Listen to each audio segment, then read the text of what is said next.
di na bilang, di niya naman tinupad lahat ng pangako niya, mga dayuhan lang ang kanyang pinagsisilbihan.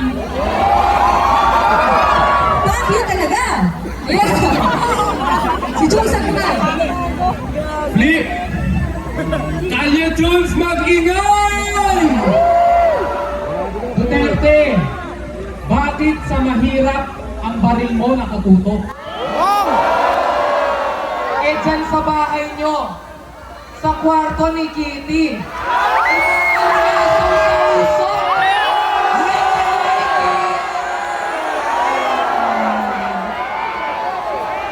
Oh, may isasagot ba ang Kim Kadiliman doon? Siya ay alipin ang i-check at kano, panay-drog atong si Ogag Marcos Lavin Palo. Ang 20 pesos na bigas, ipapatupad daw niya dito sa Pinas, pero ilang taon na, wala naman nangyari, pero nang bayan lang ang kanyang nilimas. Mauso magpalasyo sa kakakuga, pamamaga ang kanyang kaldiri, walang nagawang matino sa bayan, wala ang kuga, kaya ang masa ay mahirap sa kahit isang tuka.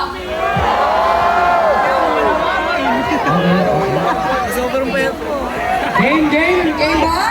Pasok ko sa akin. Uli, Duterte. Matsu-matsuhan at puro mura ang bukang bibig.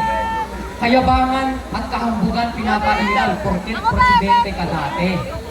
Pero, pagtapak mo sa Hague, para kang kawawang tutumba sa sahig!